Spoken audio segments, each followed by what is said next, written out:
Olá, pessoal, boa noite. Para quem me acompanha lá no Instagram, sabe que eu passei recentemente por uma cirurgia de emergência, né? E eu vou contar aqui um pouco da minha história sobre, ao longo da vida, o que eu passei de problemas ginecológicos. Então, meu intuito com esse vídeo é poder estar ajudando outras pessoas que estão passando por essas situações, alguma dessas situações, ou que conhece alguém que esteja passando, para a gente trocar informações, mensagens, sabe? Eu acho que esse apoio, essa troca de informação é muito importante porque tem me feito muito bem. Então, eu tenho visto muita história de muitas mulheres que passaram pelo que eu estou passando. Então, eu vou contar um pouquinho da minha história. Esse vídeo provavelmente vai ficar longo, né? Mas eu quero explicar tudo direitinho pra vocês. Pois bem, meu nome é Bruno, pra quem não me conhece, eu tenho 33 anos e eu, com 17, quase fazendo 18 anos, eu comecei a tomar o anticoncepcional, né? Os hormônios. Então, eu tava me programando, né? E decidi começar a tomar os anticoncepcionais. Esses anticoncepcionais, eu fui trocando várias vezes porque eu não me adaptava a nenhum. Então, sempre eu estava indo ao ginecologista e vendo qual que melhor se adaptava para mim, e aí dava algum efeito colateral, eu trocava. Pois bem, e continuei tomando os anticoncepcionais. Com 18 anos, eu tive um cisto no ovário. Nossa, meu mundo caiu, eu pensei que eu fosse morrer, eu pensei que eu não fosse mais ter filho nunca mais, enfim. Esse cisto, ele tinha um tamanho considerável. Por quê? O nosso ovário, ele é um tamanho pequenininho. Se eu não me engano, o ovário, ele tem de 2 a 3 centímetros por ali, no máximo, né, de tamanho. E o ovário, e o cisto no ovário, com 18 anos, tinha acho que 1 centímetro e alguma coisinha. Então, era um tamanho considerável. Eu chorei muito, né, mas naquela época, o tratamento foi feito com remédio via oral mesmo, e aquele cisto, graças a Deus, pelo que a gente acha, então foi benigno, porque ele foi expelido sozinho. Muito bem. Continuei na luta com os anticoncepcionais, tentando trocar de anticoncepcional para ver qual que dava menos reações, porque eu tinha muitos efeitos colaterais.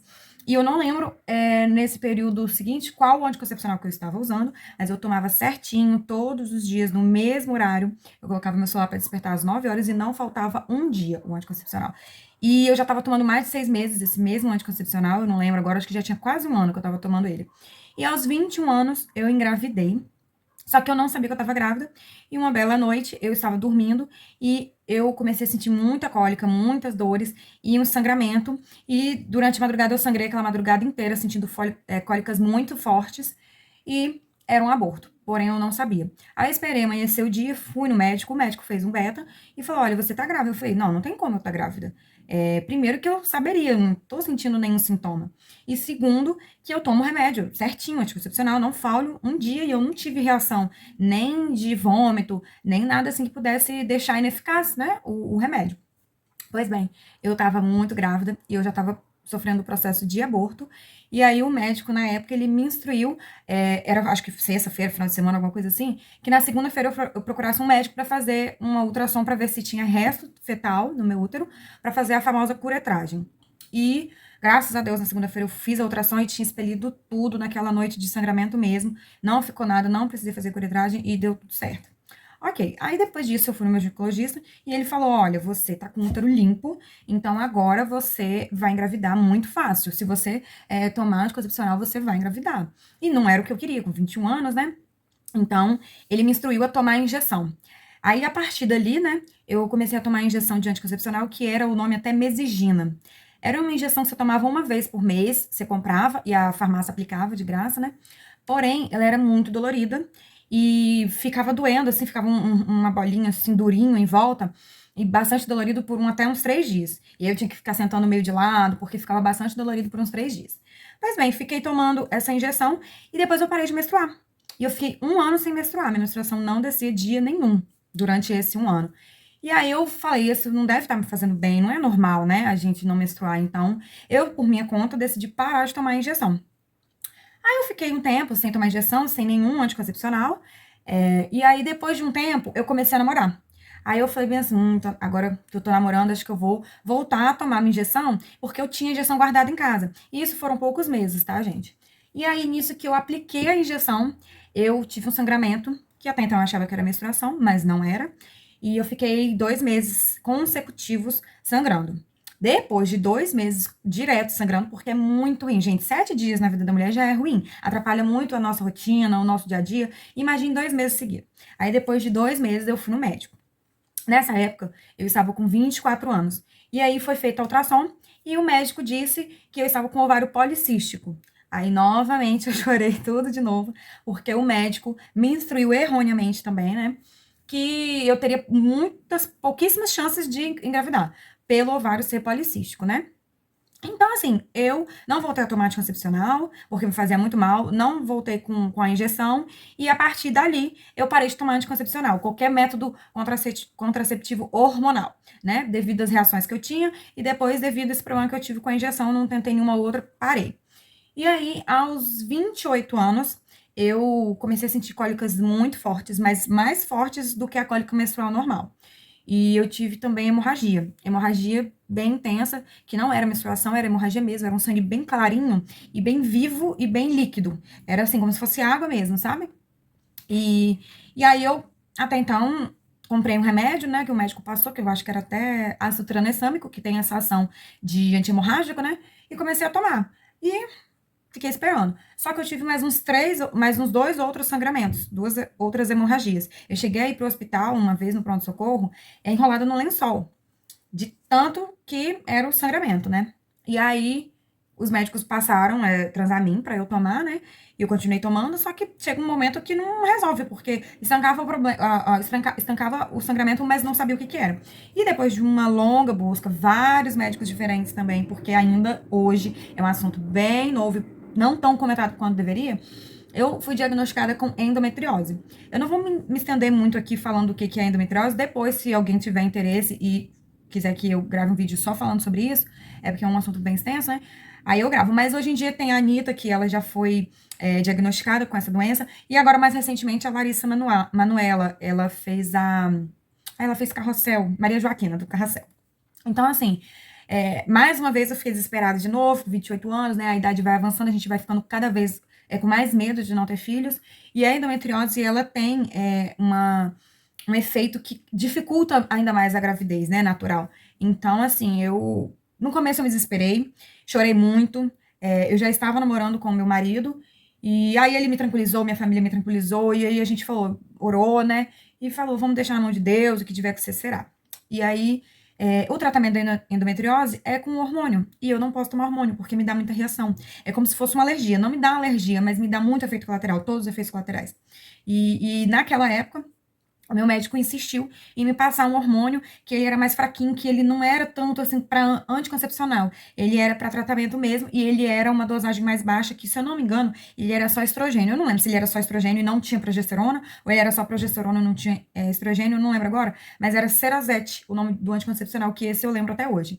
E eu passei muito mal novamente. Eu tive muita náusea, muito vômito, mal-estar, tonteira, muita vertigem e eu tive muita diarreia assim, de ficar fraca, de não ter mais nada para colocar para fora. E eu tomei por 3 dias só, um comprimido cada dia, e já parei, avisei o médico, e aí os médicos sempre querem botar remédio pra gente tomar, mas para mim, eu não quero mais tentativa nenhuma de anticoncepcional. Então, o que acontece? Eu não pude tratar, né? Porque o tratamento era hormonal e eu não podia tomar hormônio. Passou um ano, aí eu casei, com 29 anos, logo depois que eu casei, eu fiz a cirurgia, que é a cirurgia para endometriose, só que ela é uma cirurgia exploratória. Eles observam através da cirurgia e eles já resolvem o problema ali mesmo, caso ele exista, né? Porque primeiro eles têm que olhar para ver se realmente tem. Nesse período da endometriose, eu também não quero me estender muito, mas eu fiz vários exames. Nenhum exame acusou, tá? Nenhum exame acusou, assim, o foco da endometriose de fato. Mas eu consegui solicitar a cirurgia e fiz essa cirurgia por vídeo, que é um caninho que vai pelo umbigo, né? E a recuperação é bem mais rápida, bem tranquila. Foi bem tranquila, assim, pra mim. E aí, depois disso, minha vida melhorou, assim, 90%, porque minhas cólicas eram menores, o fluxo menstrual era menor, enfim. E aí, agora, com 33 anos, eu descobri a gravidez ectópica, que nada mais é do que a gravidez fora do útero. Em sua maioria, ela acontece nas trompas, né? Só que acontece em outros lugares também que não é o útero, então é considerada ectópica. E eu não sabia que eu estava grávida, e fui pega de surpresa. Eu estava viajando e senti uma cólica. E aí, depois dessa viagem de passeio, eu viajei para cá, para o Espírito Santo. Para quem não sabe, eu moro hoje no Rio de Janeiro, mas eu sou natural daqui do Espírito Santo, minha família toda é daqui. E aí, eu vim para cá logo em seguida da minha viagem. Chegando aqui, eu tinha consulta marcada na segunda e na terça-feira. E aí, na segunda-feira, eu passei mal, precisei ir para emergência de muita dor. E dali já foi feita a cirurgia.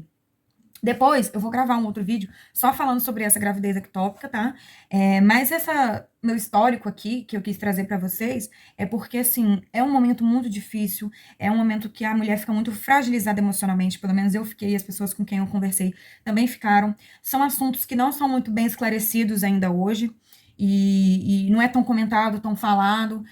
Quando eu descobri a endometriose, eu nunca tinha ouvido falar nessa doença, eu não sabia nem o que que era. Então, assim, eu acho que é bem difícil, a gente precisa de bastante rede de apoio nesse momento. Então, o que eu deixo de dica? Se você tá passando por alguma coisa que tá achando que não é normal, investiga. Porque vale muito a pena investigar e não ser nada, do que você deixar pra lá e ser um problema maior e mais difícil de tratar porque não foi diagnosticado cedo. Então, assim, a minha endometriose, eu acredito que tenha sido diagnosticada cedo porque eu tinha todos os sintomas. Tem gente que não tem sintoma, tem gente que não tem dor. E outra coisa que eu quero deixar pra vocês é que se vocês sonham em ter filhos, não deixem pra muito tarde. Recentemente saiu essa notícia aí da Cláudia Raia, grávida aos 55 anos, mas não é porque uma pessoa teve filho tarde que isso pode acontecer com você ou que vai acontecer com a maioria das mulheres. É muito difícil porque nós mulheres nós temos prazo de validade quando se diz em relação a filho, né? Então, a partir dos 30, a gente já não é mais considerada jovem nessa questão de hormônio, de fertilidade, né?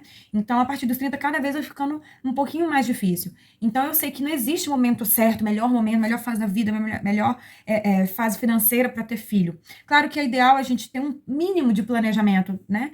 Mas eu acho que é muito importante que você se cuide, se trate. Se tiver alguma coisa que está tendo algum desconforto, ou você desconfia que o médico diagnosticou errado, vá em outros, peça outras opiniões, porque vale mais a pena do que você depois se frustrar lá na frente por tentar engravidar quando achar que está no momento certo, com 38, 39, 40 anos, porque ainda está viável a gravidez, mas depois você descobrir que você tinha algum problema e aquele sonho seu ficou possível, como é o caso de muitas mulheres que eu conversei na época que eu descobri a endometriose. Porque como elas não tinham sintomas, elas não achavam que tinha nada e elas não investigavam. Como é que a gente vai investigar algo que não tem sintoma, né?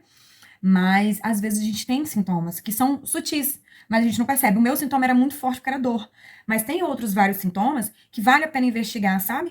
E aí muitas mulheres descobriram a endometriose com 39 anos sem sentir dores, e aí já era mais difícil de entrar com um tratamento para gestação, sabe? Um tratamento para reprodução humana.